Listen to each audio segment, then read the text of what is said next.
Alors, bonsoir à toutes et à tous. Je suis ravi de vous retrouver. C'est déjà une 288e rencontre Vlil. Et ce soir, on a la chance de recevoir Emmanuel Tornero et son éditrice Caroline Couteau. Emmanuel Tornero pour un premier roman, Une femme entre dans le champ. Et on est ravi de recevoir des nouvelles autrices, des nouvelles voix, des nouvelles plumes aux éditions Zoé. Il est sorti le 5 janvier dernier. Et je suis ravi de vous recevoir toutes les deux parce que véritablement, c'est un roman qu'on n'a évidemment pas du tout l'habitude de lire, qui a une voix singulière, qui a quelque chose de plus que les autres. On en parlera tout à l'heure. Mais on va commencer, une fois n'est pas coutume, par l'éditrice, par Caroline Couteau, qu'on a l'habitude de recevoir dans des rentrées littéraires la plupart du temps. Elle vous parle et vous notez des titres constamment et vous avez sûrement noté peut-être Une femme entre dans le champ. Donc ça tombe bien. Emmanuel, non, pas Emmanuel, Caroline, j'aimerais que vous nous parliez d'Emmanuel, justement, de votre rencontre avec elle, de votre découverte du texte aussi.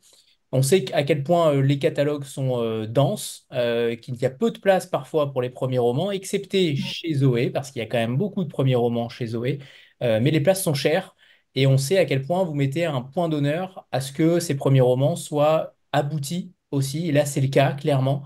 J'aimerais que vous nous parliez d'Emmanuel Tornero et de sa plume et de sa capacité à être nouvelle autrice également. Bonsoir Anthony, merci pour l'invitation.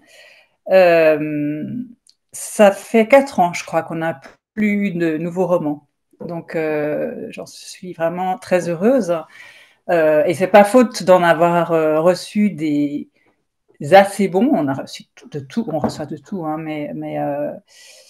mais là, il y a eu une évidence. J'ai rencontré d'abord le texte qui s'appelait à l'époque L, L majuscule point, c'est ça le titre, dans le cadre du master de création littéraire au Havre, où Frédéric Fortet m'avait invité à faire partie du jury. Et parmi les 17 très bons textes, je dois dire que j'étais assez impressionnée que j'ai dû lire, il y avait celui d'Emmanuel qui, si je me souviens bien, est passé presque la dernière ou la dernière des 17. Donc au bout de 3 jours de jury très intense.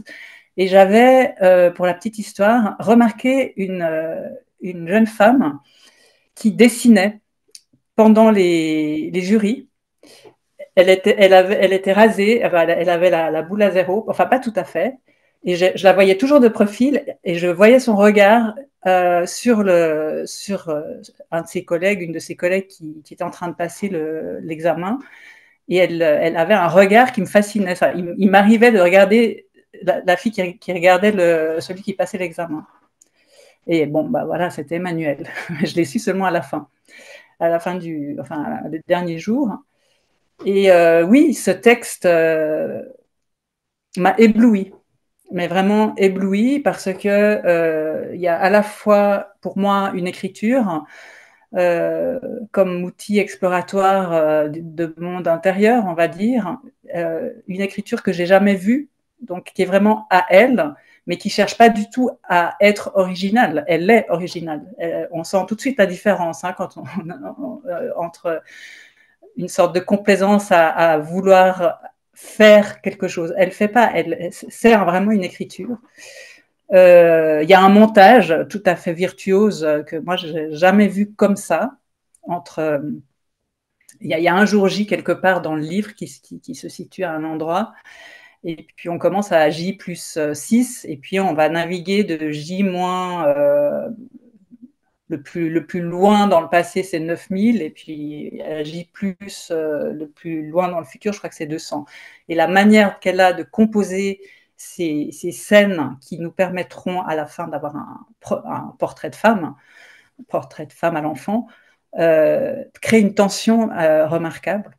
Et puis la troisième chose qui m'a euh, complètement convaincue, c'est le courage de ce texte et sa lucidité sur plusieurs points, mais notamment celui de la maternité, puisque le roman se passe, disons, essentiellement en tête-à-tête entre une mère et son enfant qui est à ce moment-là, enfin, très très jeune, bébé, Enfin, ça dépend de la scène qu'on lit.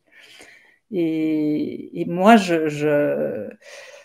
j'ai lu des choses que j'ai presque pas eu le courage de me dire à moi-même quand j'ai vécu ce moment de maternité. Et elle le dit avec une finesse, une justesse. Elle dit l'ambivalence, en fait, de ce que représente cet état de mère qui arrive. C'est peut-être, mais c'est jamais si simple que ça, perte de liberté. Et comment on fait pour rester soi-même avec ce que représente la responsabilité d'un bébé. Enfin, elle est jamais en train de théoriser dans ce livre. Hein. C'est grâce à ni de psychologiser, c'est grâce à des sensations, à des scènes assez concrètes, en fait, presque toujours concrètes, que elle dit ce que, enfin, elle évoque ce que je suis en train de dire. Elle n'est pas du tout en train de dire ce que je suis en train de dire. C'est bien plus subtil que ça. Alors, je rebondis sur le terme que vous avez employé, femme à l'enfant. En effet, on retrouve souvent cette expression-là. Qu'est-ce que vous y mettez derrière, Emmanuel? Qu'est-ce que cette expression-là signifie pour vous, puisque les deux sont extrêmement liés, cette mère et cet enfant sont extrêmement liés dans ce livre-là. Vous prenez beaucoup de hauteur et en même temps, vous allez véritablement en profondeur dans cette relation-là. On sent qu'il y a une caméra qui est quelque part, qui est fixée sur cette relation et qui va aller à droite, à gauche, dans le passé, dans le futur. Mais cette relation mère-enfant, comment vous l'avez... alors, je ne sais pas si vous l'avez vécu ou pas, parce que ce serait aussi intéressant de savoir si vous êtes mère, vous aussi, pour savoir comment vous imaginez les choses. Si vous ne l'êtes pas, je dis bravo encore plus, mais parce que c'est assez impressionnant de voir à quel point vous sentez les choses. Je ne suis pas mère, moi non plus, mais j'ai eu l'impression de l'être. C'est ça qui est fou dans votre roman, c'est que même en tant qu'homme, on a l'impression de ressentir les choses en tant que mère. Euh, je suis pas mère, moi non plus. Et, en fait, mais par contre, j'ai beaucoup, beaucoup côtoyé la maternité dans ma vie depuis que je suis enfant. Euh, j'ai j'ai grandi dans une famille où il y a beaucoup d'enfants. Euh, enfin voilà, j'ai vu beaucoup de femmes enceintes, j'ai vu beaucoup de bébés. Je me suis occupée de bébés assez tôt dans ma vie. Et je sais pas, je crois que c'est une relation qui est assez fascinante en fait et pour laquelle j'ai eu une curiosité en fait depuis longtemps et j'ai beaucoup été dans ces moments aussi de confidence entre femmes où on parle de qu'est-ce que c'est les, les, les dessous un peu des accouchements, des maternités, des choses qu'on dit pas tellement en fait dans bah, cette espèce de discours de la maternité rayonnante, et j'ai l'impression qu'il y a quand même de plus en plus de paroles, de manière générale, autour de liens plus complexes mère-enfant, mais en tout cas, j'avais l'impression, enfin, j'ai pas voulu faire écrire ce texte pour ce sujet, en fait. C'est pas comme ça que ça s'est passé pour moi. C'est vraiment un texte qui est né de ce personnage, de elle, à la base, qui m'est apparu sans enfant. C'est vraiment un personnage voilà, qui a popé un peu dans ma vie comme ça à un moment. Et il y a eu elle, et puis il y a eu le figuier, et l'enfant est venu après, en fait, comme quelque chose une espèce d'apparition dans l'apparition. Et, euh, et à partir de là, bah, c'est tout le cheminement que j'ai eu avec elle, c'était aussi avec cet enfant et avec cette relation curieuse en fait qu'elle vit vis-à-vis de son rôle de mère, vis-à-vis de cet être qui dépend d'elle, vis-à-vis de qui est, je voulais pas que ce soit manichéen, j'avais envie d'être dans la nuance en fait et d'explorer tout ce que ça peut être et dans la douceur et dans la dureté. Enfin, ça m'a intéressé d'aller chercher autour de ce lien, mais c'est pas ça qui a initié le texte en tout cas. Vous dites relation curieuse, mais finalement, est-ce qu'elle est vraiment curieuse? Est-ce que ce n'est Ah, pas justement comment dire, la fonction même qui fait que cette relation-là, finalement, elle est plus réelle que fictive? Euh, Est-ce qu'elle oui, n'est pas plus peut-être. répandue, en fait? Ah Est-ce que- bah, moi, j'ai l'impression qu'en tout cas, oui, quand elle existe bien plus que on en a l'impression, en tout cas, mais elle se dit peu. Il y a quelque chose qui se dit assez peu de cette, ou en tout cas qu'on n'entend pas dans tous les contextes, ou c'est une parole qui n'est pas forcément simple à, à recevoir et à donner, j'ai l'impression, mais oui, oui, enfin, je crois que en fait, je suis quand même assez surprise des réactions, euh, notamment des femmes qui sont mères à ce texte et d'identification, en fait, qui est plus grande que ce que j'imaginais. Dans... Enfin, oui, ça m'a surprise un peu. Elle s'identifie beaucoup, c'est ça? Oui, en tout cas, il y a quelque chose qui sonne juste, quoi. Il y a quelque chose qui... on m'a dit à maintes reprises, oui, bah là, je me suis vue, en fait. À tel moment, j'ai ressenti ça déjà en étant mère. J'ai ressenti, enfin, ça touche juste à certains endroits, quoi. Et c'est vrai que ça me touche énormément, enfin, d'avoir réussi à mettre en mots quelque chose de cet ordre-là, qui n'est pas, qui n'est pas forcément évident enfin, à assumer. Je sais pas, j'ai l'impression de me perdre un petit peu dans ce que j'explique, mais En on va la fait, balle. Alors, pour ceux qui n'ont pas encore lu le livre, on parle de scènes extrêmement dures, qui peuvent être parfois choquantes pour une mère qui n'imagine pas. On peut pas trop en dire, c'est difficile, hein. Il est difficile ce roman.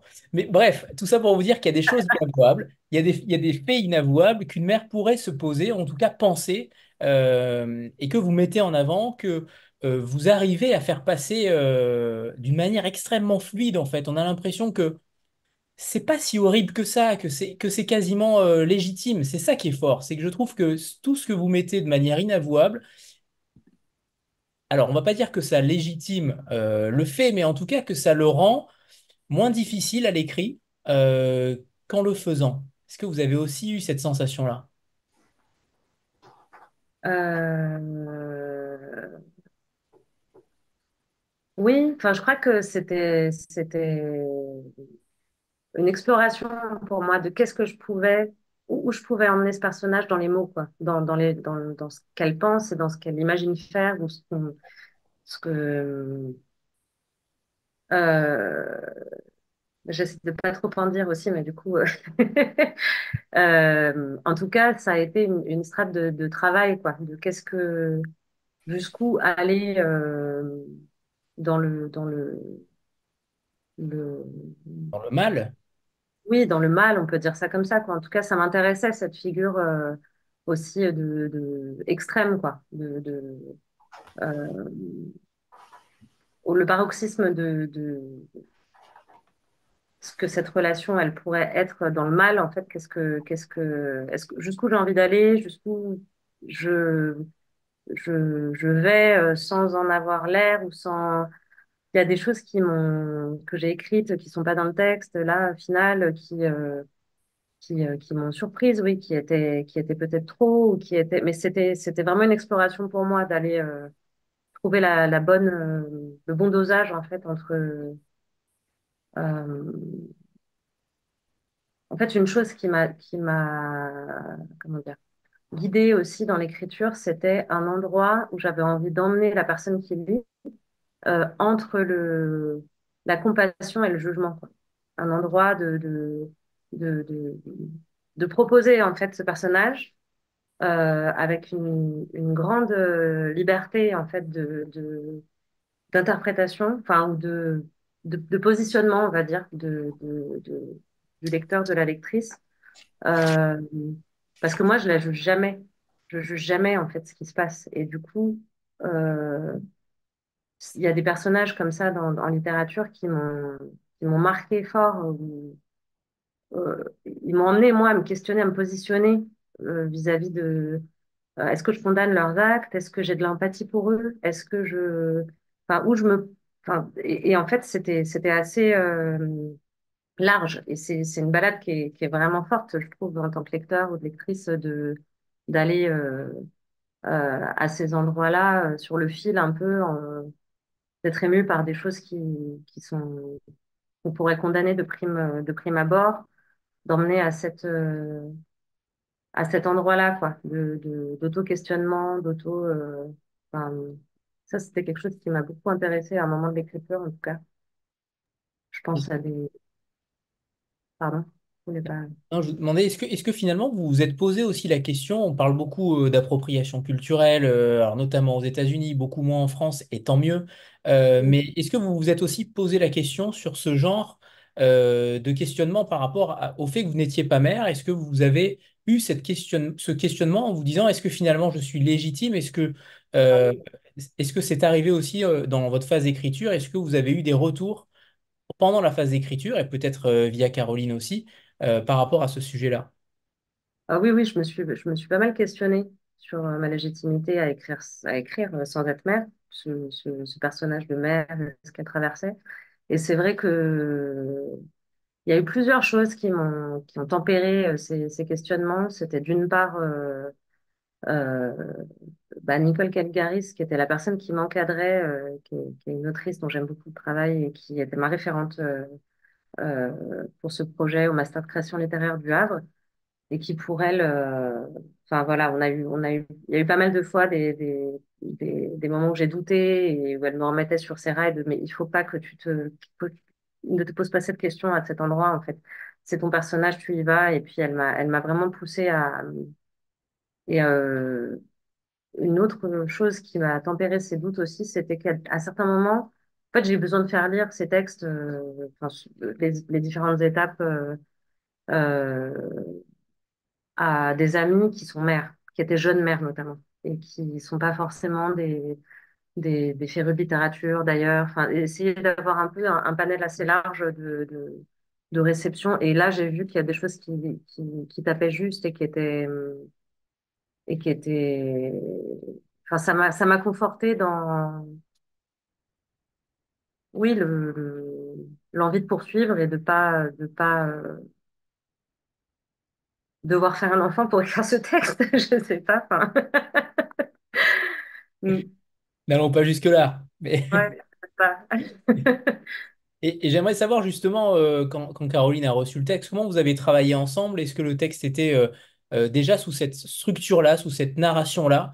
Alors le titre a changé de ce que j'ai cru comprendre, et en effet, L. Point, ça aurait été aussi un titre totalement parlant. Mais comment ça a évolué votre relation en tant qu'éditrice, en tant qu'autrice? J'aimerais bien avoir les deux avis, évidemment.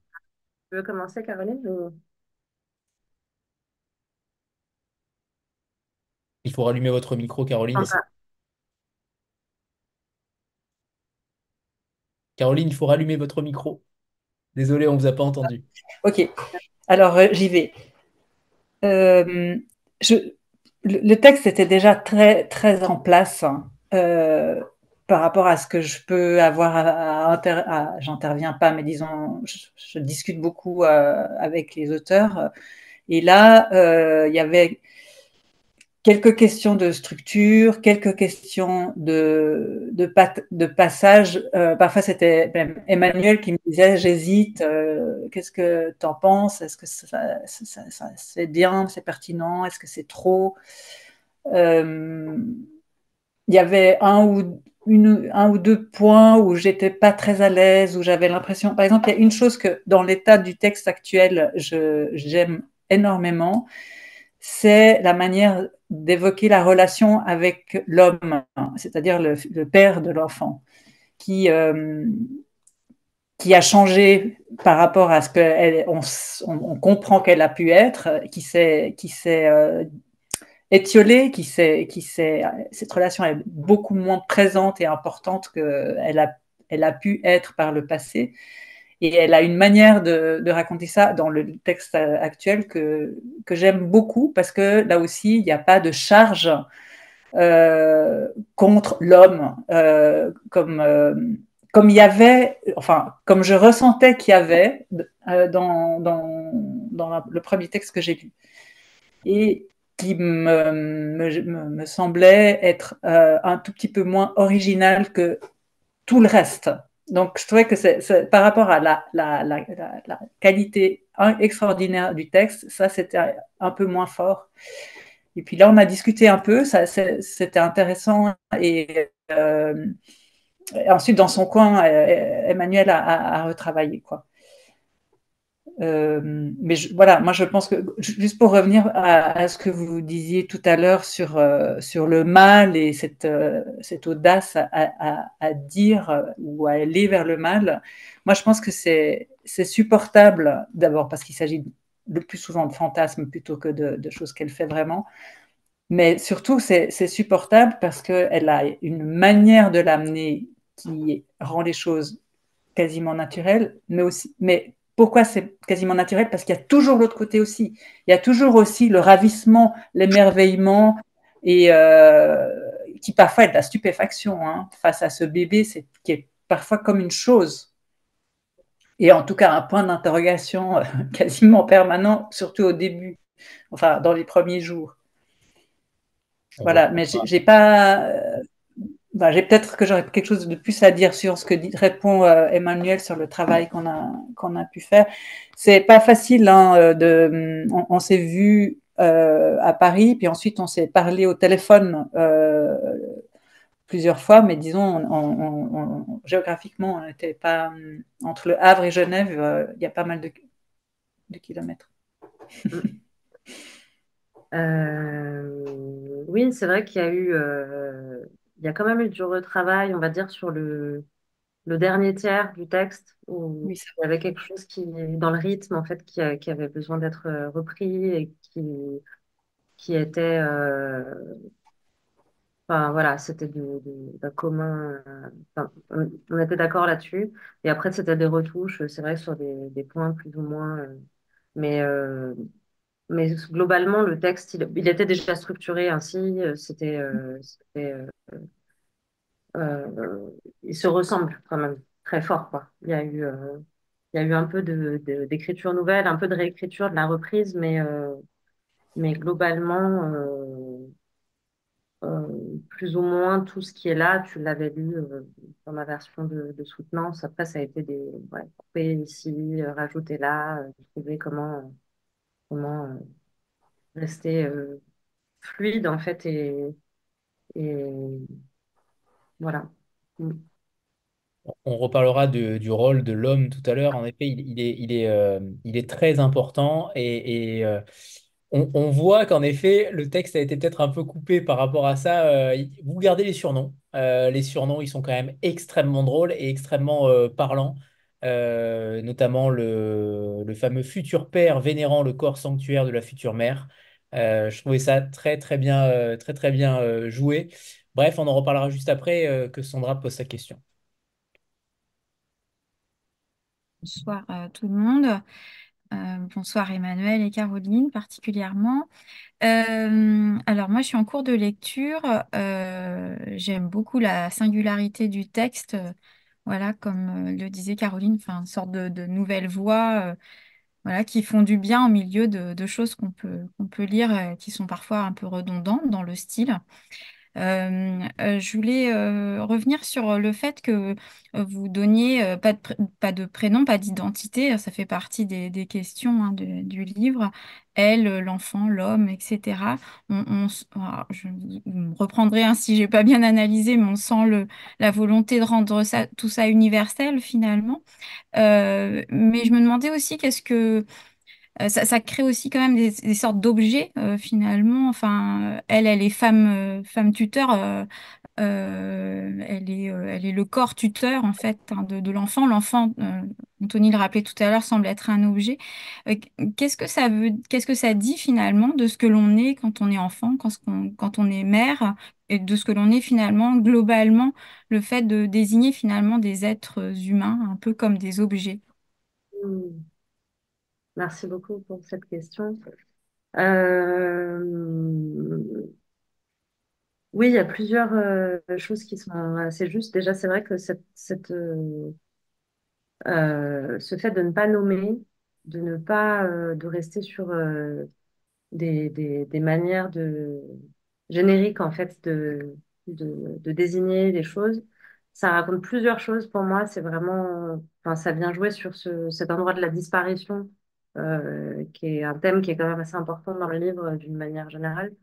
Euh, la disparition du nom de elle, la disparition enfin, de sa propre disparition, en fait, aussi de cette vie.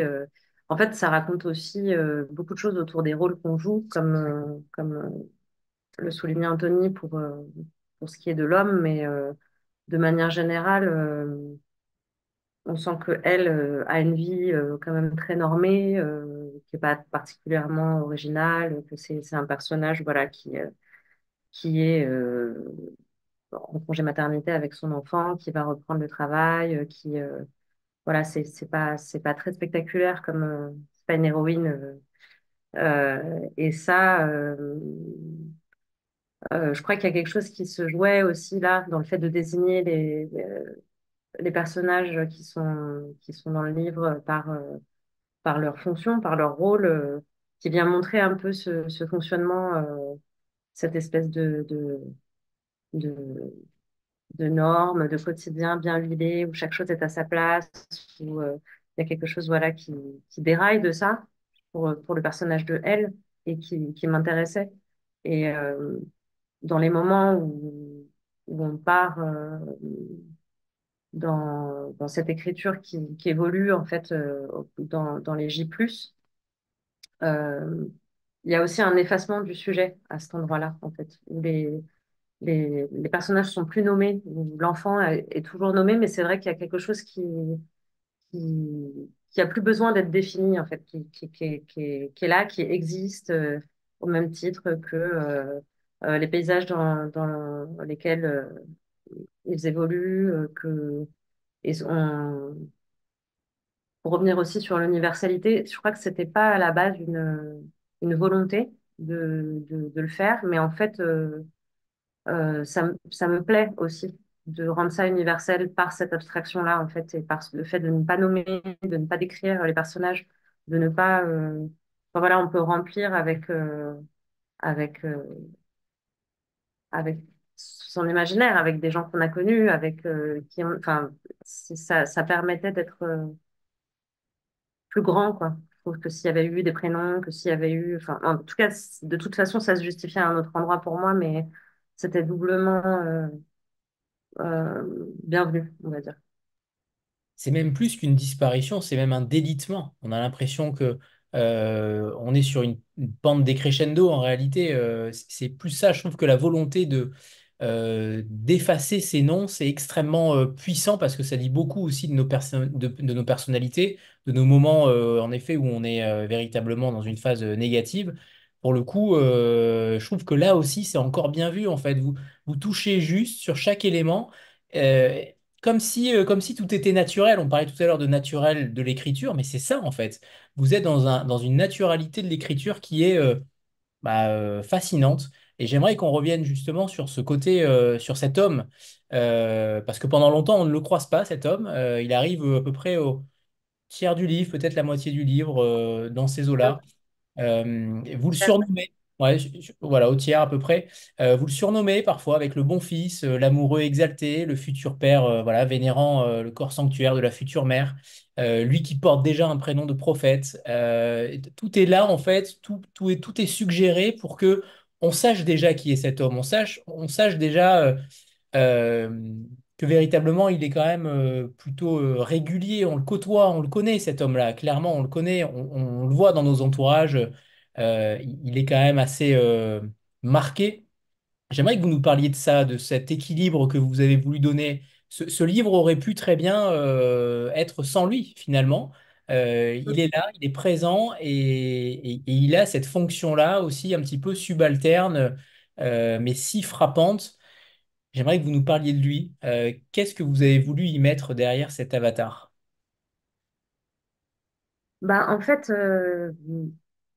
j'ai voulu, je crois qu'il vient d'autant plus appuyer la solitude du personnage, le fait de enfin, leur solitude respective, en fait, où on a l'impression que, enfin, en tout cas, ça a été une question à un moment peut-être de garder l'homme ou ne pas garder l'homme. Enfin, il y avait d'autres personnages. Quand j'ai commencé à écrire ce texte, à un moment, j'ai écrit beaucoup autour de la famille de elle, en fait. Il y avait d'autres membres de la famille. Il y avait sa mère, il y avait des femmes autour d'elle, dont il ne subsiste quasiment rien. Quelques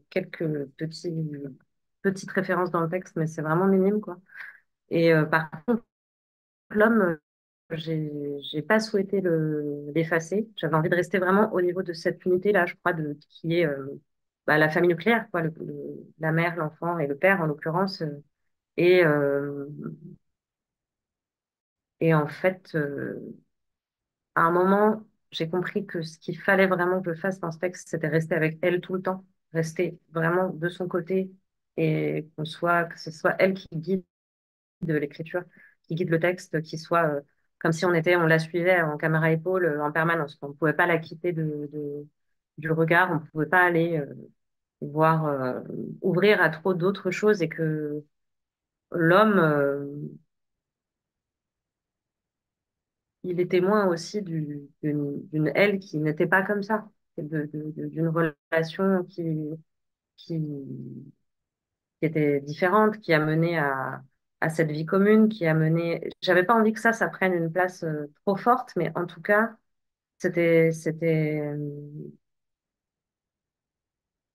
ouais, c'était important pour moi qu'il y ait cette figure qui à la fois qui est stable en fait et qui n'a pas changé et qui est prêt à continuer à jouer les rôles en fait et qui sait faire ça et en filigrane, je crois on peut lire que elle aussi, elle savait faire ça et que là, elle peut plus en fait et qu'il y a quelque chose comme une faille entre eux qui empêche pas qu'il y ait de la tendresse et qu'il y ait Ça m'a intéressé, ouais, que ça soit pas manichéen en fait, ce lien, que ça soit pas juste un salaud qui s'occupe de rien et qui ne. Je crois pas que ça soit le portrait que j'en fais en tout cas, mais il y a quelque chose qui en effet, enfin, c'était assez léger, mais en effet, comme j'avais, dans la première version du texte, Caroline, elle ressentait une charge, en fait, contre l'homme. Et moi, elle n'était pas volontaire. En tout cas, elle n'était pas, genrée à un endroit du genre. Pour moi, elle était plus à cet endroit une charge contre, bah, cette impossibilité à arrêter de jouer des rôles. Et qu'on peut tous et toutes, endossé par moment, en fait. Et, et ça, c'est peut-être.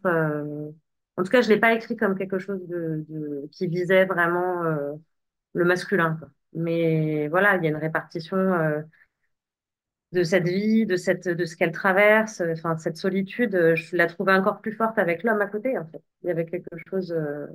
Voilà, et le fait qu'il intervienne dans le texte, qu'on ait peut-être une petite phrase comme ça avant, où bon, de toute façon, on se doute bien il y a un homme cet enfant a été fécondé d'une manière ou d'une autre mais en tout cas, je crois que ça m'a plu de le placer là aussi. Que d'un coup, il arrive comme, ah mais oui, mais en fait, elle n'est pas seule, en fait.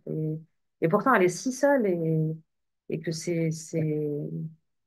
il y a quelque chose qui me touche beaucoup, je crois, dans cette relation qui est au pied d'un mur, quoi. Il y a quelque chose qui à la fois pourrait continuer comme ça et en fait, bah, voilà, qui va prendre une voie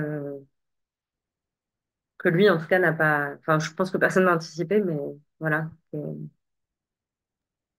Si. Alors, vous êtes créatrice sonore. Alors, je ne sais pas forcément en quoi ça consiste. Vous allez sûrement me le dire, mais clairement, quand on lit votre livre et qu'on sait ensuite que vous êtes créatrice sonore, bah, on a tout compris. On sait pertinemment que vous vous êtes pas trompé de métier, clairement, parce qu'on sent les sonorités, on sent les sens qui s'éveillent, on sent tout ce que vous y mettez derrière chaque mot. Le son est omniprésent alors qu'on est à l'écrit. Et je milite clairement pour que ce texte finisse à l'oral tôt ou tard, je ne sais pas où, quand, mais clairement, on a l'impression que ce texte doit être lu. à haute voix, et je vous conseille quand vous allez le lire de le lire aussi à haute voix, parce qu'il a véritablement une couleur de l'oralité qui est majestueuse. On a l'impression d'entendre les gouttes d'eau tomber, on a l'impression de sentir l'orage, on a l'impression de voir les portes qui claquent, d'entendre les portes qui claquent. Est-ce que ces deux métiers s'accordent parfaitement? La réponse est oui, Emmanuel, mais j'aimerais que vous en disiez un peu plus. Bah, ça s'accorde, oui, oui, ça s'accorde. Alors, créatrice sonore, c'est la manière dont je préfère nommer mon travail parce qu'en fait, c'est assez vaste. Mais en gros, je travaille avec du son que j'enregistre. Donc, à la base, je viens plutôt du documentaire radiophonique euh, enfin, du documentaire sonore, voilà, mais avec une souplesse, on va dire, qui m'a fait aller vers aussi plein de genres. Puis c'est la formation que j'ai eue qui induisait cette souplesse, cette curiosité vers les narrations par le son, en fait, de manière générale, que ce soit documentaire, que ce soit de la fiction sonore, que ce soit des choses hybrides entre les deux, des choses abstraites, mais en tout cas, qu'est-ce que le son seul peut raconter, comment on raconte par ce prisme-là, moi, c'est quelque chose qui m'intéresse beaucoup et dont j'ai fait mon travail voilà, depuis une dizaine d'années. Et ça va être, en gros, enregistrer des sons, mon travail, donc soit des gens, des situations documentaires, des sons de la vie réelle, des choses que je vais après travailler, recomposer, tailler dedans, habiller, trouver des manières de raconter bah, des choses avec ça, en fait, et de les monter. Et du coup, il y a une grande partie de montage dans ce que je fais aussi dans cette activité-là. Et donc après, bah, voilà, ça va donner lieu à des créations radiophoniques ou alors des choses in situ. En fait, c'est assez varié. Donc, c'est pour ça que créatrice sonore, bon, créer avec du son, ça englobe, voilà, j'ai pas besoin de. Mais je suis pas uniquement documentariste et je suis pas ingé son non plus. Enfin, voilà, mais c'est un peu raconter des choses avec du son, quoi, on va dire. Et parfois des choses qui sont pas les miennes et imaginer avec, par exemple, je sais pas, une plasticienne avec enfin, bah, qu'est-ce que ça va être de mettre du son dans une exposition, pourquoi, comment on fait ça, qu'est-ce que ça vient apporter, mais du coup oui j'ai un souci du sonore qui est omniprésent je pense et je trouve que souvent c'est vrai que enfin en tout cas j'ai pas tant de souvenirs sonores dans la littérature. Et je suis très contente quand je lis un auteur et une autrice qui donne une attention au son, parce que je trouve que c'est quand même assez rare, en fait. Et, et là, moi, d'abord, ça a été une question de quand cette histoire a commencé à me turlupiner un peu et à avoir envie d'exister, quoi, au-delà de moi, je me suis tout d'abord demandé, bah, peut-être qu'en fait, je vais écrire une fiction radiophonique, une fiction sonore, quelque chose, ça va passer par le son. Mais en fait, assez vite, je me suis rendu compte que ça allait voilà, je pouvais pas toucher aux mêmes endroits, ça impliquait une narration, j'avais pas envie d'incarner au jeu, j'avais pas envie enfin, je sais pas, c'était pour les mots, quoi. C'était pour les mots et il fallait que je sois dans l'écriture. Enfin, voilà, l'écriture seule. J'ai toujours écrit depuis que je suis petite des choses, voilà. J'avais des volontés d'histoire, enfant, que j'ai jamais abouti. Et puis après, bah, j'ai écrit des choses, ado. Et puis après, c'était toujours là en filigrane, on va dire, dans ma vie. J'ai écrit beaucoup pour le son aussi, évidemment, mais je crois que je m'étais jamais, enfin là, c'était une évidence que, bah, en fait, il faut que j'écrive un livre, quoi. Il faut que j'écrive cette histoire. Faut qu'elle soit sur les pages d'un livre. Il faut que ce soit un livre. Voilà. Mm. Et d'ailleurs, on sait que certains éditeurs mettent souvent une playlist à la fin du livre. Est-ce que ça vous est aussi... quelle playlist vous auriez mis deux, trois titres peut-être qui ont façonné votre écriture ou le temps de l'écriture ou au contraire que vous auriez aimé faire accompagner par le texte? Est-ce que vous avez réfléchi à ça ou pas? Ah, en tout cas, j'ai un moment, j'ai failli, parce que je me suis un peu lâchée sur les remerciements dans mon texte. J'ai fait beaucoup de remerciements, mais j'étais très contente de pouvoir le faire. Et j'avais envisagé de remercier la musique qui m'a accompagnée pendant l'écriture de ce texte. Ouais. Et du coup, il y a des choses que j'ai beaucoup écoutées en écrivant et qui ont donné une teinte, je pense, des moments pour moi. Enfin, en tout cas, c'était de la musique qui allait me permettre de tout de suite aller dans quelque chose du texte. Et je sais pas forcément illustratif. Enfin, en tout cas, j'ai beaucoup écouté Eliane Radig, qui est une compositrice électroacoustique, une dame qui est très âgée aujourd'hui, qui a près de 100 ans et qui est toujours vivante. Et voilà, c'est une, ses œuvres complètes dans mon ordi. Alors là, c'est des choses qui m'ont vraiment, tout de suite, ça m'emmène dans quelque chose de la concentration et de ce texte, je sais pas. J'ai écouté beaucoup de Tony Conrad aussi, des musiques assez répétitives des années 70-80. J'ai écouté, je peux regarder dans mon ordi, j'ai mes playlists d'écriture, mais après, j'ai pas un artiste ou un titre ou des. Je crois que oui, il y a des choses qui m'ont. Ouais, il y a des.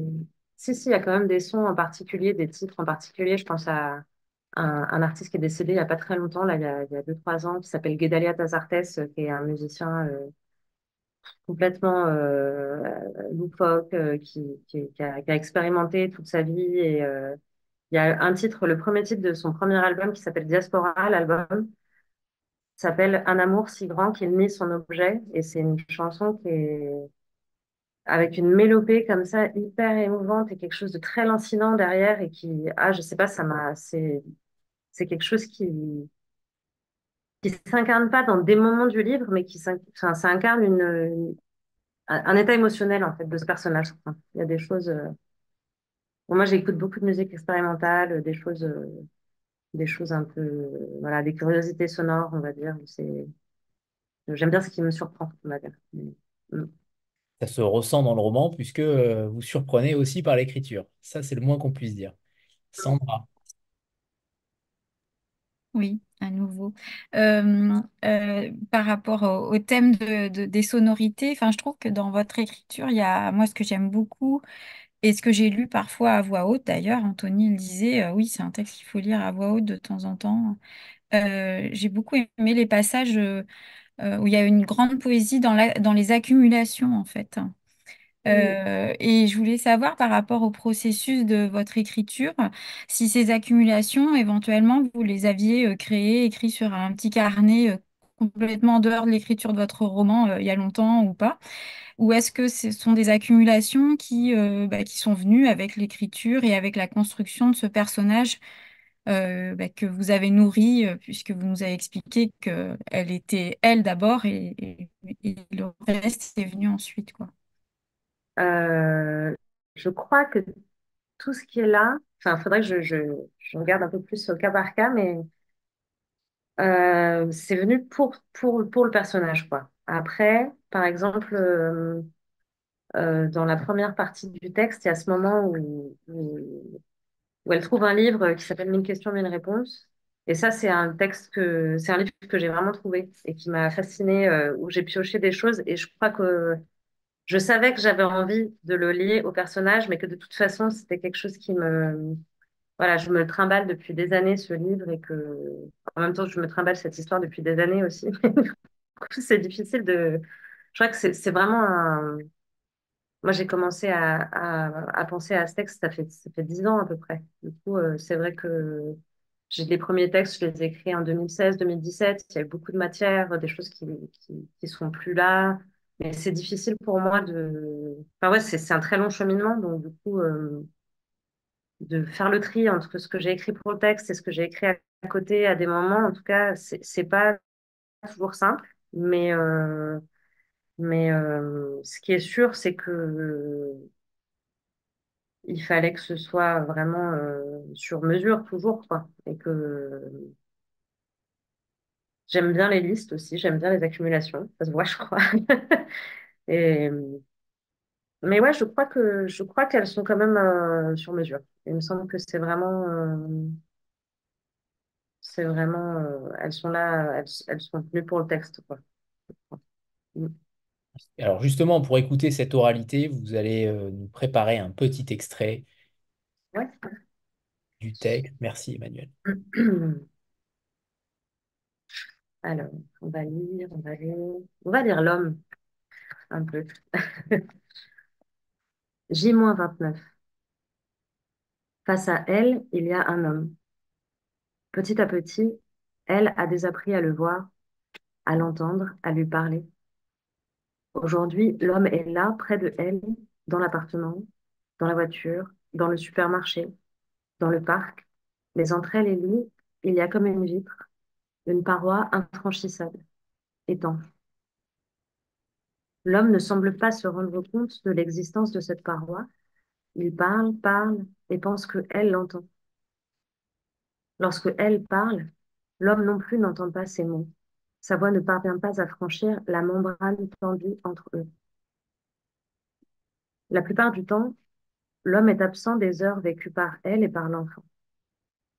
La plupart du temps, elle et l'enfant dorment quand l'homme revient dans l'appartement après sa journée de travail, bien que l'heure ne soit pas tardive. Il arrive que elle fasse semblant de dormir lorsqu'elle entend le cliquetis de la clé dans la serrure. Ces fois-là, une question revient invariablement. Est-ce que l'enfant aussi feint le sommeil parfois? Elle peut alors entendre comment l'homme s'annonce, signale son arrivée en produisant un bruit ostentatoire, lestant chacune de ses actions d'une charge sonore excessive, outrancière. Elle écoute attentivement chaque bruit, chaque inflexion de voix, depuis le lit, sous les paupières. À ainsi feindre le sommeil, il arrive qu'elle s'endorme réellement.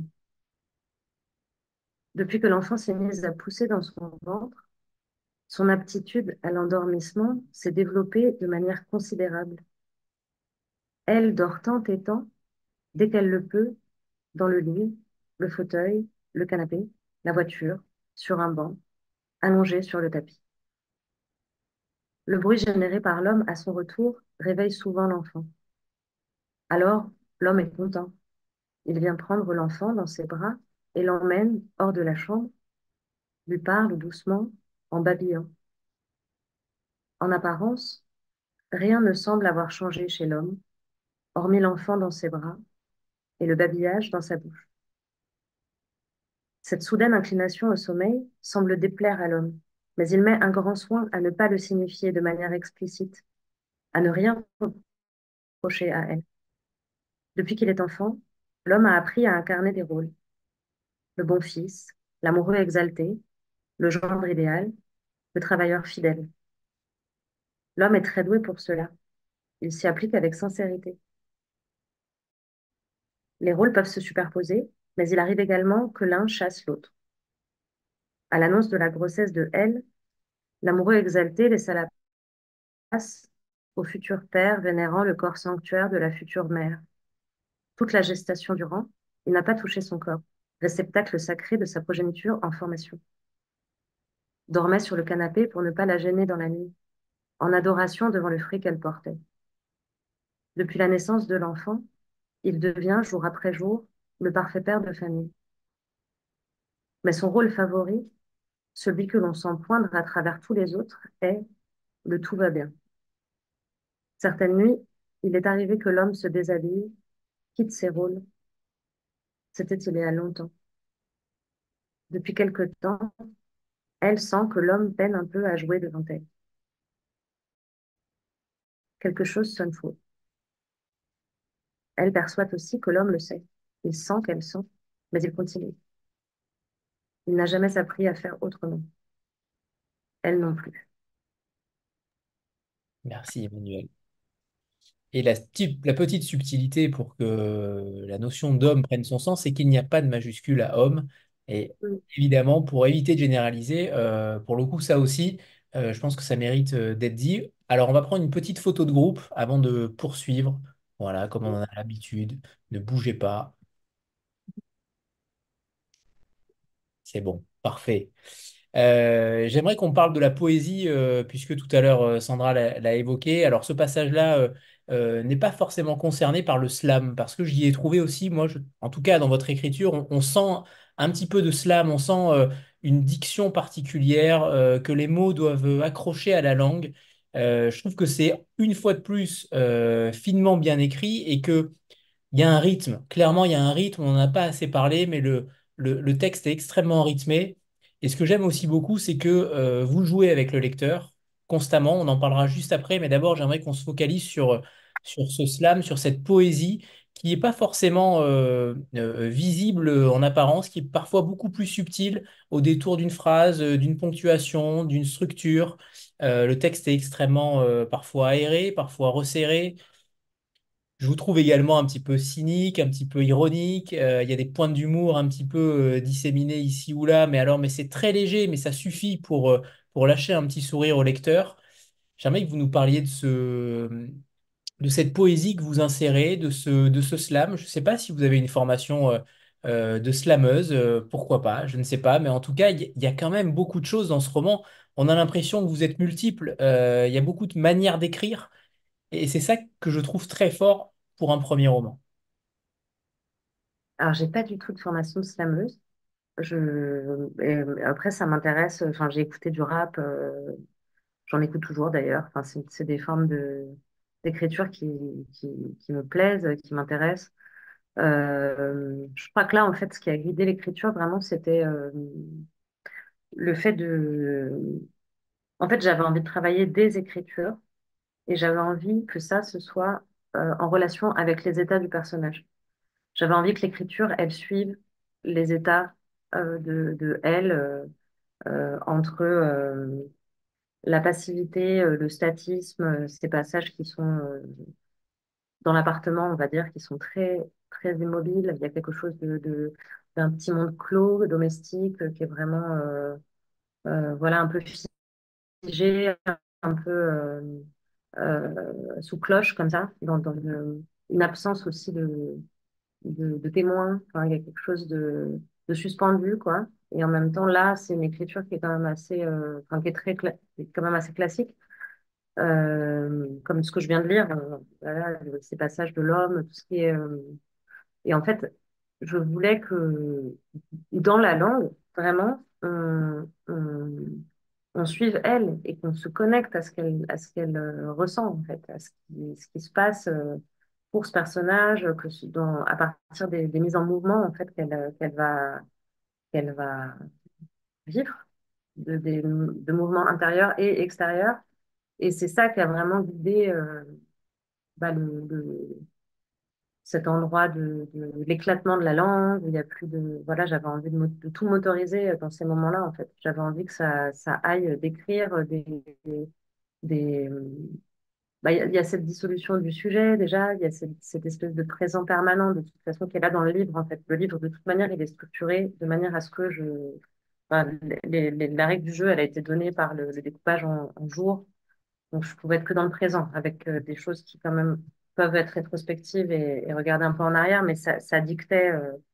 Euh, et là, il y a euh, c'est une espèce de dilatation des parois entre le monde et le personnage qui m'intéressait. Ça correspond à l'éclatement de la phrase aussi, à trouver une espèce de justesse dans, bah oui, dans le rythme, dans les rythmes. Et là, bah, c'était une belle exploration aussi, de trouver qu'est-ce que ça donne à sentir en fait, qu'est-ce que ça donne à sentir aussi dans la friction entre ces manières d'écrire, qu'est-ce qui se passe en fait si tel fragment est avant tel fragment ou s'il est plutôt après, est-ce que, je crois que depuis au moins en arrivant au master de création littéraire du Havre, euh, j'avais, je savais déjà que je voulais que ce soit structuré comme ça, en pivot autour d'un jour J. Et ça, j'ai pas lâché. Enfin, c'était vraiment quelque chose qui me semblait être essentiel dans cette histoire. Et du coup, je... l'éclatement de la langue comme ça, c'est venu pendant le master. C'est vrai que c'est quelque chose que j'avais pas. En fait, par le fait, c'était un peu il y avait des langues différentes parce que comme j'ai écrit sur pas mal d'années, avec un personnage qui a évolué aussi. Dans moi, ce que je voyais en elle, il y a des choses qui se sont un peu diluées.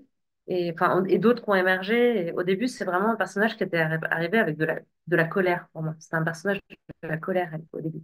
Et quand je suis arrivée au master de création littéraire, donc ça faisait déjà plusieurs années voilà, qu'on cohabitait, on va dire, et que j'essaie de la mettre sur la page. Euh, Nicole Caligaris m'a dit, mais tu parles beaucoup de colère, mais en fait, je la vois pas dans ton écriture. Et c'est vrai que je m'étais pas rendu compte que ça, déjà, c'était derrière. Il y avait quelque chose qui a été de faire le point à ce moment-là dans où est-ce qu'on en est, en fait. Où est-ce que j'en suis avec cette... qu'est-ce qu'elle vit, elle, maintenant, en fait? Qu'est-ce qu'elle va vivre dans cette... qu'est-ce qu'il y a dans mon écriture pour la donner à sentir? Et du coup, bah, oui, ça s'est joué d'en faire le tri, chercher dans ces fragments qu'est-ce qui était important. J'ai écrit en fragments, en fait. J'ai écrit comme ça. J'ai écrit avec des images à des moments dans des paysages depuis le début, je l'ai écrit comme ça. C'est vraiment comme, là, je sens qu'il y a aussi quelque chose qui vient se, se calquer en tout cas, qui est connecté à ma manière de faire du son, où je vais enregistrer des choses par-ci, par-là, et puis en fait, c'est là, c'est dans mon ordinateur, et puis à un moment, bah, je vais le mettre sur la table de montage, et puis je vais les agencer, puis je vais voir comment ça marche de tel côté, puis j'ai mes rushs, et puis du coup, bah, j'ai un peu fonctionné comme ça sur ce texte, mais parce que j'avais l'impression que c'était déjà intéressant d'appliquer une méthode qui n'est pas forcément celle enfin, en tout cas, moi, ça m'intéressait de faire un montage avec ce texte, quoi. Ça m'intéressait d'aller piocher dans tous ces fragments et de les faire entrer en résonance, en friction, de chercher quelque chose entre eux, quoi. Et, et ça m'a vraiment beaucoup intéressé de chercher ces langues, ces manières plurielles, en fait, de raconter elle, et ce qu'elle vit. Mm. Ce qui est aussi très intéressant, c'est, je vous le disais en aparté, c'est que j'ai eu l'impression aussi de lire un roman d'intrigue, un roman où le lecteur se pose constamment des questions. J'ai eu l'impression que parfois ça allait être une dystopie à la page d'après, que cette femme était totalement seule et trois pages plus loin, l'homme apparaît. On se pose énormément de questions. Vous ne nous lâchez jamais en réalité. Par contre, vous ne mâchez pas le travail. Et ça, c'est plutôt rare. Vous n'expliquez pas tout ce qui se passe. Vous laissez aussi le lecteur s'abreuver de vos mots. Et ça, je trouve ça assez incroyable d'orchestrer un puzzle avec cette temporalité-là qui est éparpillée un petit peu partout. Ça peut faire peur, hein. Ça peut faire peur clairement à un lecteur d'avoir une temporalité qui s'éparpille autant. Et en fait, on s'y retrouve constamment parce que vous avez cette subtilité de nous amener là où vous avez envie de nous emmener. Et ce que j'aurais voulu savoir, c'est justement ce côté intrigue, même si je ne sais pas si c'est le bon mot, mais en tout cas, il y a un questionnement intérieur qui s'opère par rapport à ces personnages-là, que ce soit l'homme, la femme, elle, ou peu importe. Mais il y a un questionnement du lecteur par rapport au personnage, mais il y a aussi un questionnement sur ce qu'il va advenir de l'action suivante et de la temporalité dans laquelle vous nous amenez. Vous faites toutes ces ellipses-là, elles sont jamais anodines. Elles sont toujours placées au bon moment et on sent que vous avez fait un travail faramineux sur ça aussi, sur cette capacité à placer la bonne ellipse au bon moment. Merci. Euh, Bah, oui, oui, c'était une recherche longue, ça, d'agencement, de chercher comment. En fait, je crois qu'assez vite aussi, j'ai eu envie de laisser beaucoup de place pour la personne qui lit, de laisser beaucoup de place à l'interprétation, de pas tout dire, de travailler dans les creux aussi, et de pas, de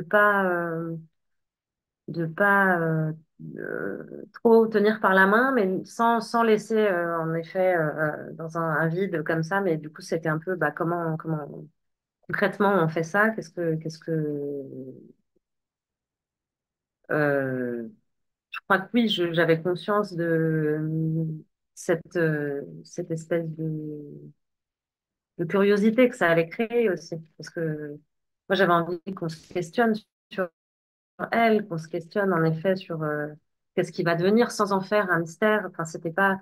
Je crois que très très très loin dans cette dans ce dans, dans le- cette écriture, il y avait quelque chose du polar, mais vraiment loin, loin, loin, quoi, mais qu'on peut sentir par endroits, quoi, et je suis pas une grande lectrice de polar, hein, pour autant, mais en tout cas, l'histoire de elle, pour moi, en fait, à la base, je crois qu'il y a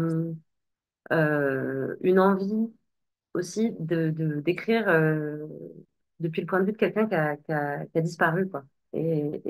Du coup, ça, tout de suite, ça emmène dans un imaginaire de l'enquête, de la recherche, de qu'est-ce qui se passe en fait dans le concret, comment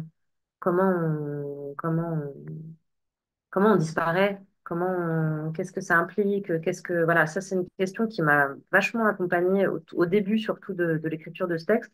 Assez vite, je savais que j'avais pas envie de donner une trop grande place à ça de manière concrète, quoi, de, et que de toute façon on serait toujours du côté de elle. Et je crois qu'une chose enfin, qui est venue tard, tard, tard dans l'écriture, la dernière année du master, je dirais, euh, c'est cet endroit des caméras qui vient aussi ajouter vraiment ce côté un peu enquête en filigrane, quoi, en creux, et qui était un peu un pari parce que Alors, on peut dire rapidement de quoi il s'agit. Ce sont des rapports, alors je ne sais pas si on peut appeler ça un rapport, mais en tout cas des scènes fixes des caméras de Gijona en Espagne, où vous décrivez ce qu'on voit sur la caméra minute par minute, heure par heure. c'est une strate narrative en fait qui est en filigrane dans tout le livre, mais voilà, qui est utilisée, enfin advient peut-être 6 fois, je crois, où en fait c'est un compte rendu, quoi, de quelque chose, voilà, qui est regardé à un moment et dont on fait un compte rendu des images dans lesquelles ce personnage apparaît. En fait. On suppose que c'est ce personnage qui apparaît, en tout cas, et il y a une forme de... Moi, ça m'a vraiment fascinée. J'ai regardé beaucoup de caméras de surveillance en ligne pour écrire tout ça, pour réfléchir un peu à ce que ça racontait.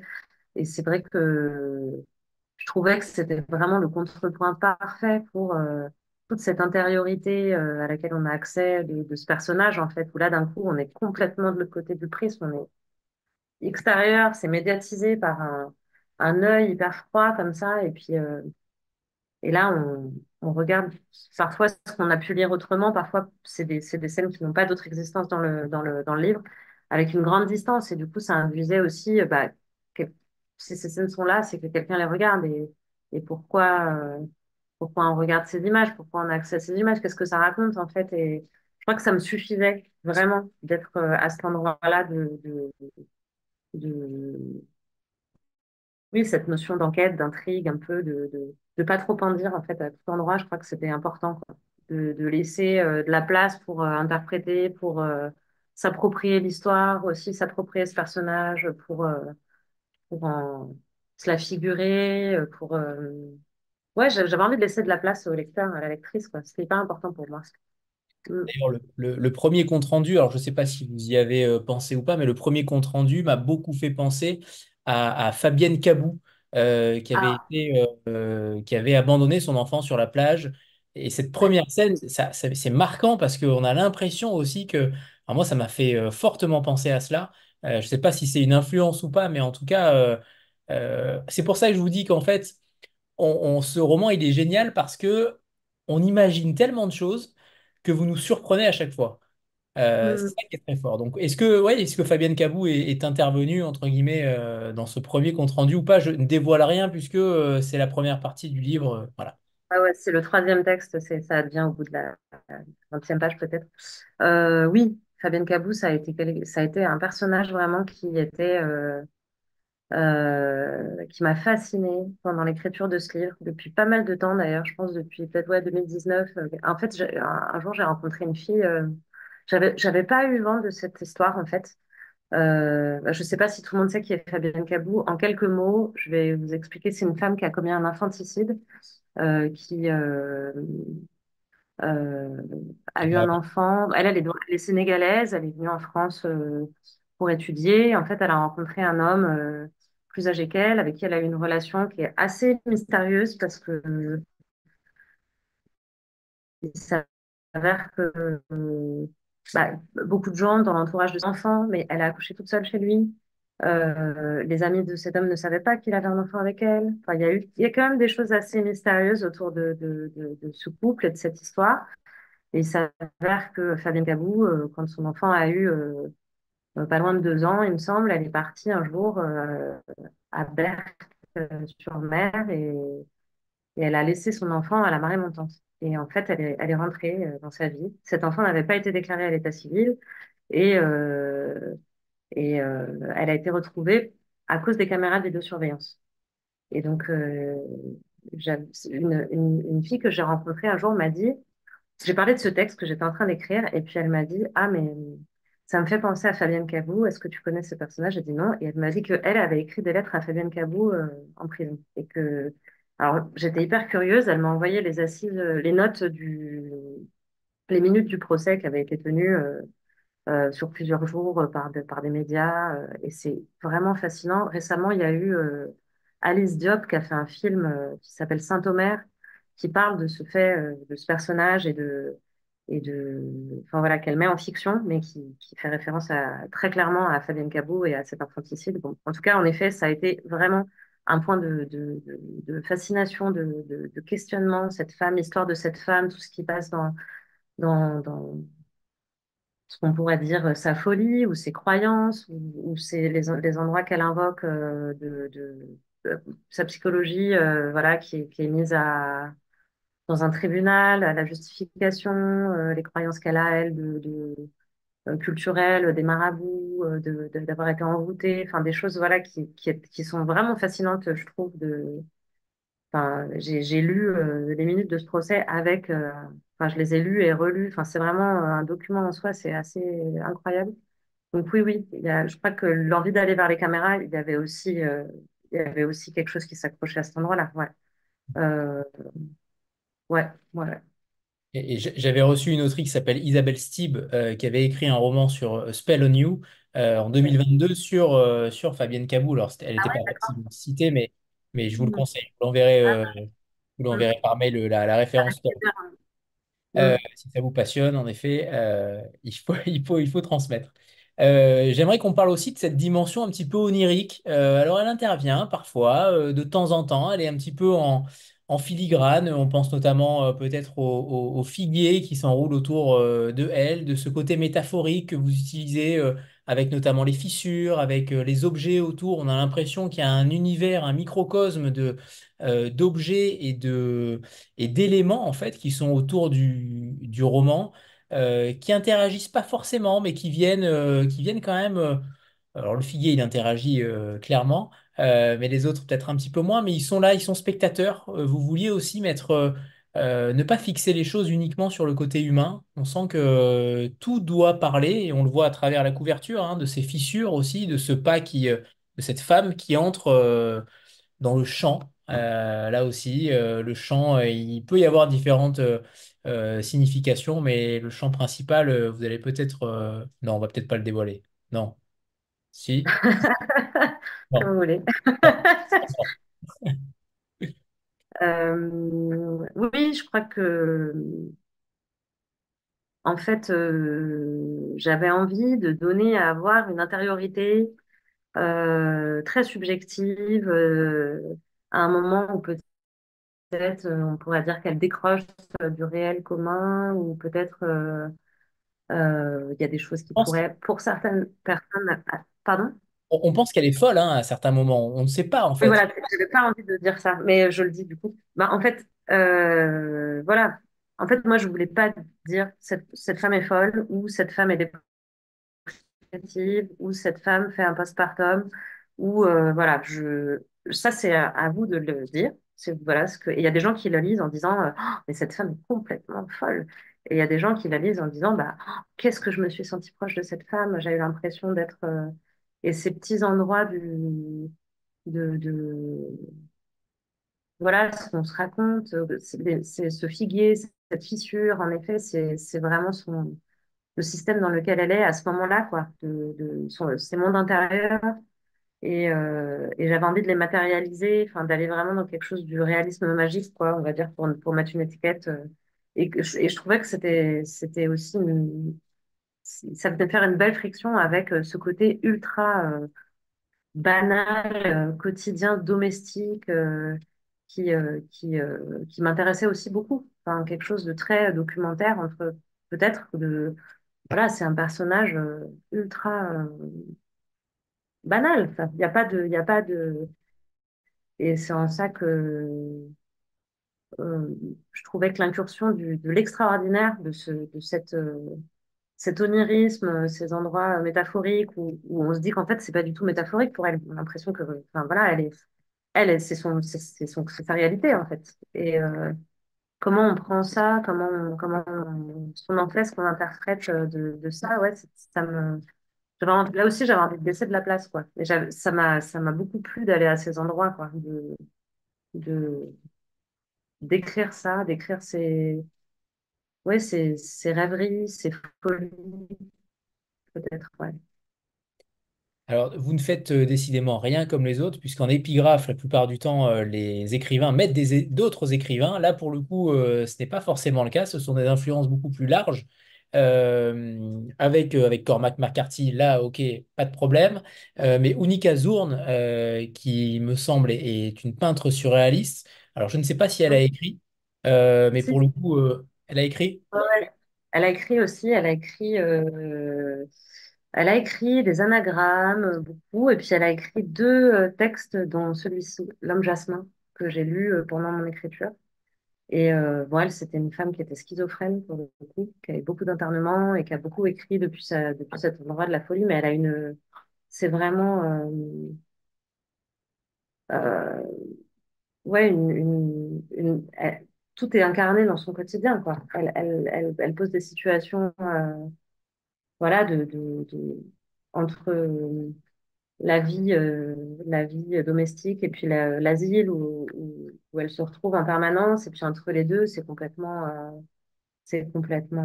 féerique parfois et terrifiant parfois. Et puis elle incarne enfin, ça a été une grosse découverte d'écriture. Euh, euh, on m'a conseillé, enfin, c'est toujours cette Nicole Caligaris. Nicole, si tu nous écoutes, vraiment, que tu sais ma reconnaissance, mais qui m'a suggéré d'aller voir de ce côté-là. Et en effet, ça a fait tilt, quoi. Il y a quelque chose vraiment qui, qui se connectait à ce personnage, à cette manière d'être dans le monde. Et là, qui est encore, qui est vraiment, bon, là, qui est clairement dans le monde psychiatrique, dans la folie, quoi.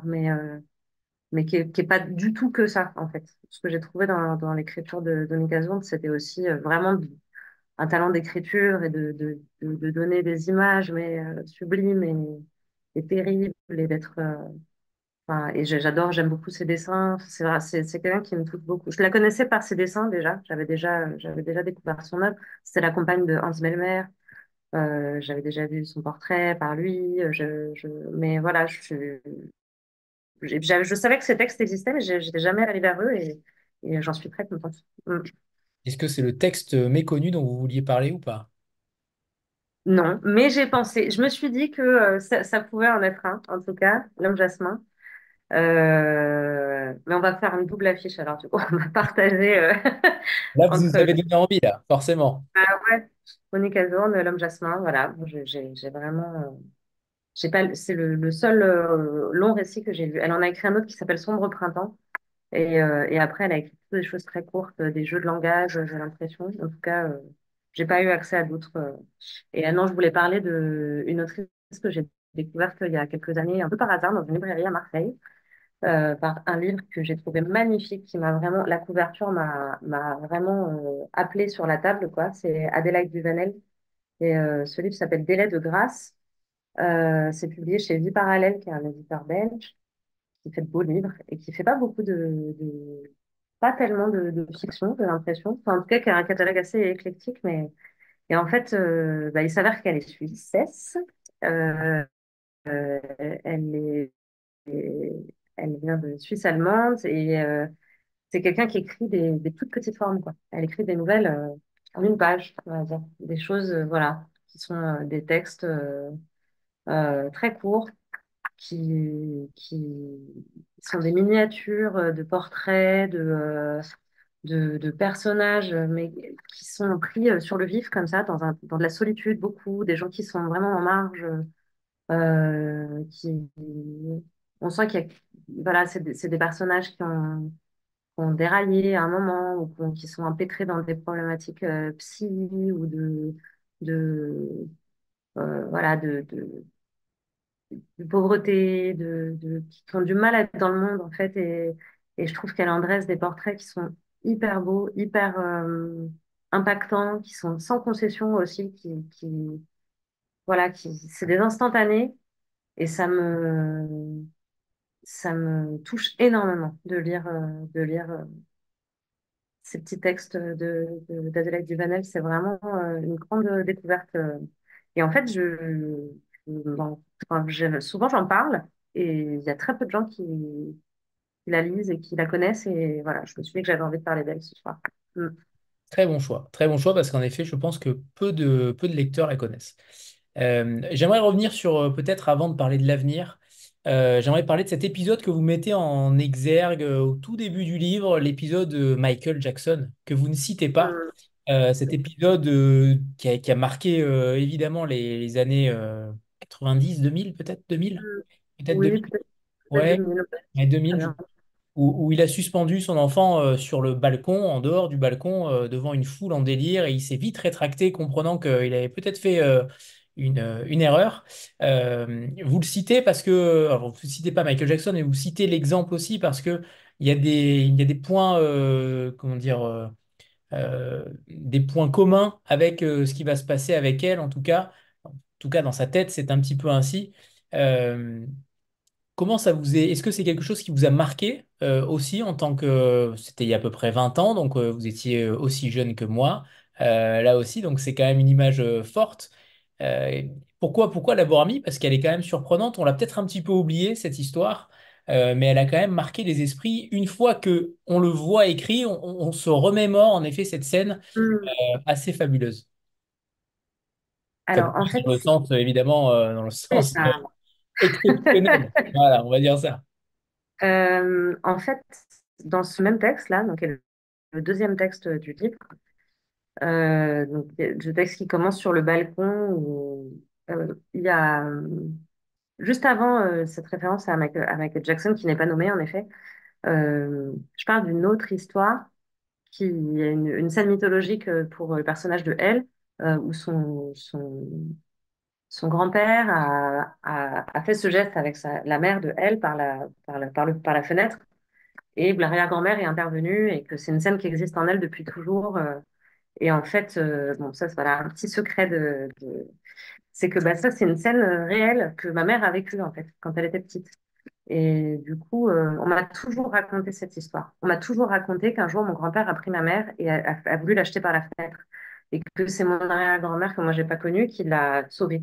Et du coup, quand j'ai commencé à écrire, elle, dans cet appartement, dans cette solitude, il y a cette scène qui est revenue et du coup, elle a fait venir Michael Jackson avec parce que c'était la seule image que j'avais accessible de ça. Et c'est en effet, ça a fait enfin, pop quoi. Et donc j'ai regardé à nouveau cette scène et qui est vraiment assez fascinante aussi quand même dans cet élan d'amour vers son public et en même temps qui est complètement inconscient enfin, en tout cas, qui est une image quand même vraiment singulière, quoi. Et je trouvais que, enfin, j'ai eu envie de lui faire de la place aussi. Enfin, j'ai eu envie de l'accueillir dans ce texte et ouais, je crois qu'elle m'a marqué, ouais. Je crois que, bah, elle faisait aussi écho à cette autre scène qui, qui existe en moi pour le coup depuis toujours, mais ouais. Ne m'étonne pas. Est-ce que vous conseilleriez d'ailleurs, parce que moi, en finissant votre roman, j'avais qu'une seule envie, c'était de le relire dans l'ordre chronologique. Alors, c'est pas Ah, évident parce qu'en effet, il va falloir faire des allers-retours constants, mais est-ce que vous l'avez aussi imaginé comme ça, en sorte de jeu littéraire, pour retrouver l'ordre chronologique en une seconde lecture? bah. Est-ce que d'ailleurs, peut-être Caroline l'a déjà fait, hein, je ne sais pas, hein, mais est-ce que quelqu'un l'a déjà fait pour voir si l'expérience est aussi singulière, différente? Est-ce que ça serait intéressant de savoir? Hmm. Bah, si quelqu'un le fait, je veux bien avoir un ressenti de lecture parce que je crois que c'était. Moi, j'ai l'impression, à titre personnel, que ça sera un peu frustrant comme expérience parce que je pense pas qu'on y découvre grand-chose. Je suis pas certaine, en fait. Ça a été un peu une question de est-ce que les gens auront envie de faire ça? Est-ce que les gens qui vont lire auront envie de le mettre dans l'ordre?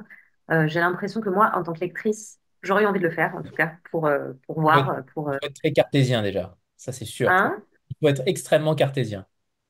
peut-être. En tout cas, je sais qu'il y a des gens qui sont pas du tout, enfin, qui aiment pas du tout ça, ce genre de jeu, d'aller explorer, d'aller faire dire au texte d'autres choses et j'entends. Et puis, enfin, voilà, moi, je suis pas non plus la pire. Euh, la plus grande amatrice de jeux, de contraintes. Mais en tout cas, oui, je crois qu'il y a peut-être une curiosité et si on mettait dans l'ordre, qu'est-ce que ça ferait? Mais ça a été une question de qu'est-ce qu'on fait? Est-ce qu'on met ces tables à la fin du livre? Pourquoi on les met? Est-ce qu'elles invitent pas trop à faire ça, justement? Et c'est vrai que à la toute fin, il y a une table qui est le, les textes dans l'ordre du livre, tels qu'ils sont présentés. Et puis il y a une seconde table qui est celle des textes dans l'ordre chronologique. Je précise quand même que les deux tables, elles sont pas tellement là pour. Enfin, il n'y a pas les numéros de page. C'est vraiment plus qu'un peu comme des objets. Moi, ça a été mes guides de travail, en fait, ces deux objets-là. Ça a été des choses qui m'ont accompagnée. Et notamment la table chronologique, en fait, moi, elle m'a accompagnée beaucoup pour être cohérente dans l'écriture. Parce qu'en fait, j'avais envie que ça soit juste, quoi. J'avais envie que ça tombe juste, que ce soit réaliste, cet enfant qui grandit, qu'on soit dans quelque chose, voilà, que c'est presque à un moment, je me souviens qu'avec Caroline, on a évoqué ce mot, enfin, c'est sorti une preuve, quoi, que ça marche, qu'il y a quelque chose de, regarde, si vous avez envie de vous amuser à compter les jours et regarde, bah moi je l'ai fait et c'est là, la démonstration, elle est là. Et en tout cas, moi, je me suis beaucoup référée pour voir un peu ce que je racontais, comment je le enfin, où j'allais, qu'est-ce que ça dessinait comme territoire temporel, surtout. Mais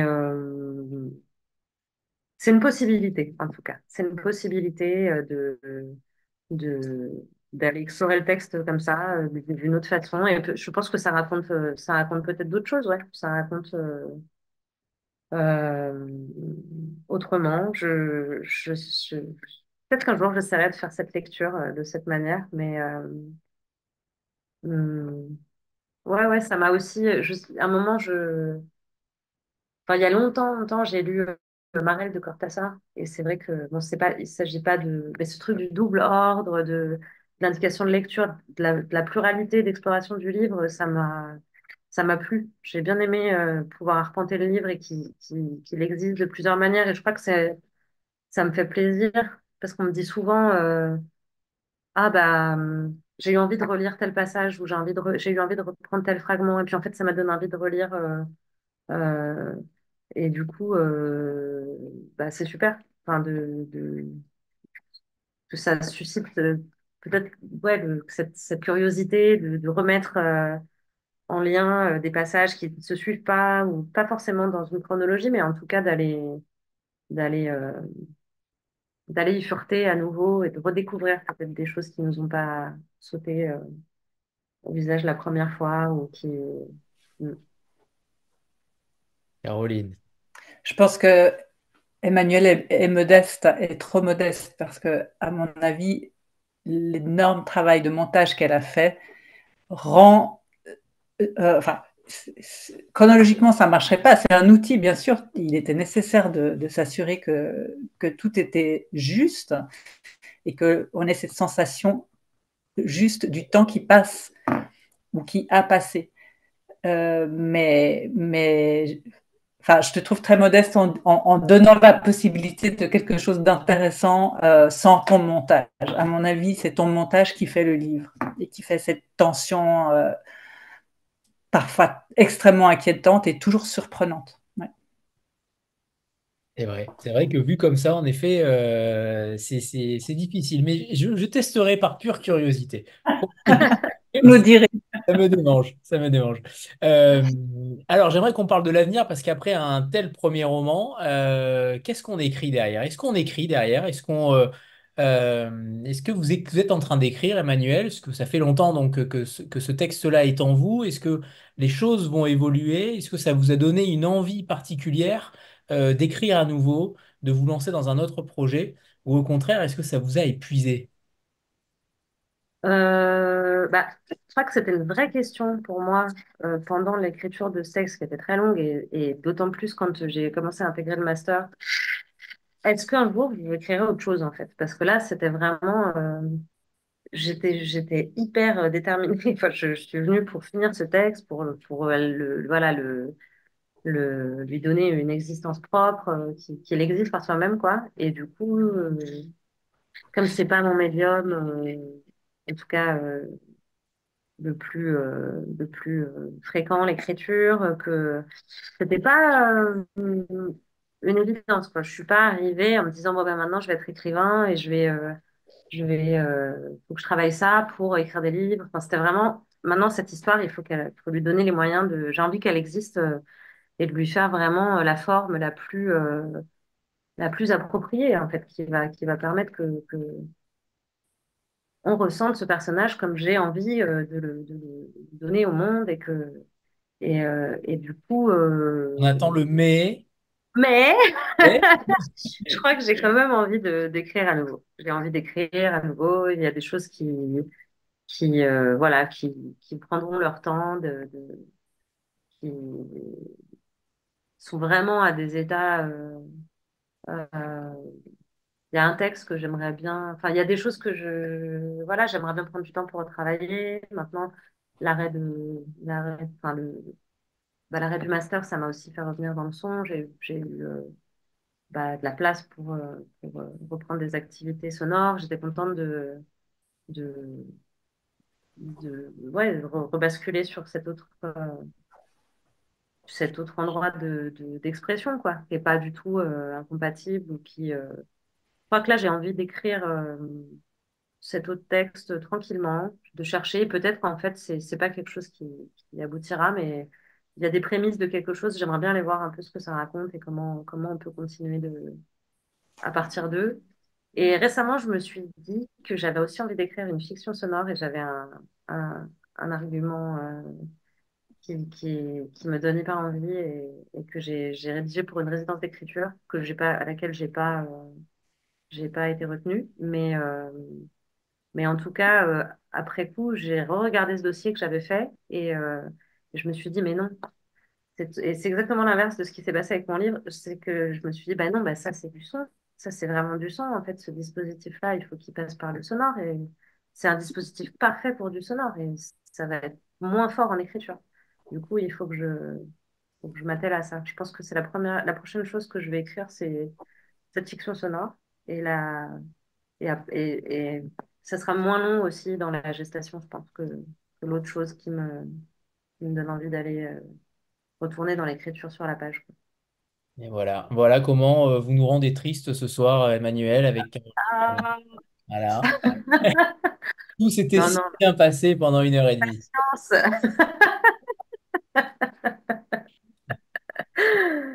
Alors, un petit peu moins drôle, j'ai une question, donc la dernière question, la fameuse question de l'avenir, de comment vous voyez les choses dans l'avenir en 2074, dans 50 ans, comment un écrivain comme vous, Emmanuel Tornero, vous voyez les choses. Alors, ça peut être uniquement basé sur l'avenir d'une femme, comme une femme comme elle, ou en tout cas, choisissez votre médium, choisissez votre domaine, ou alors au contraire, quelque chose de plus général sur la société que vous imaginez en 2074.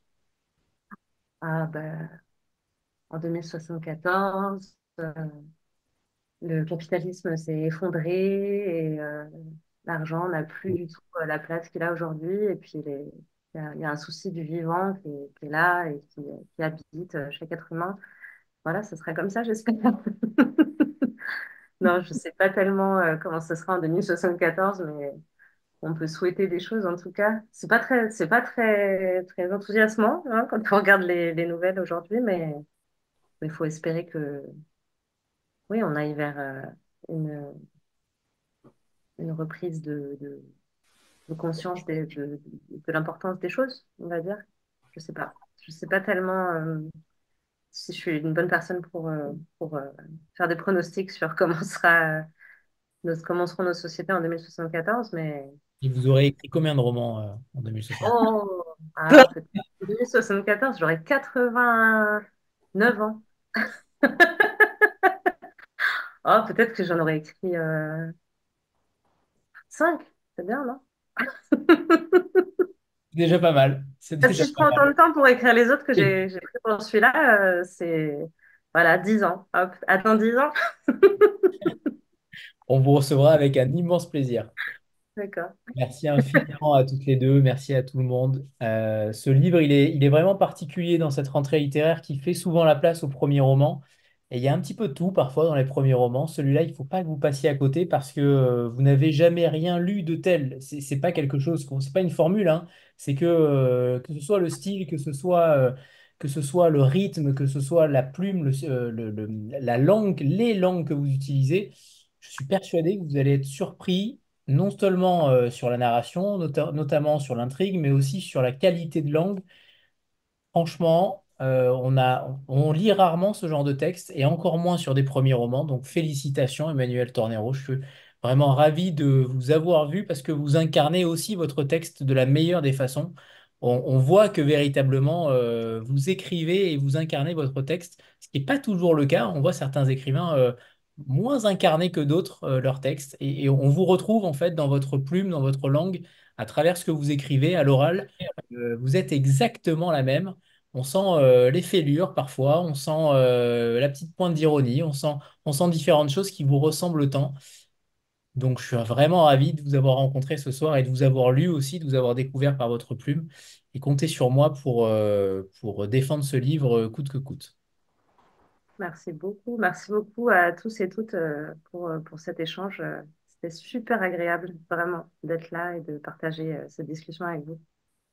À très bientôt. Merci Caroline, merci Emmanuel. Merci Au beaucoup revoir. de votre générosité à tous les deux dans vos questions et réponses. C'était passionnant. Merci. Au revoir tout le monde, une belle soirée à vous.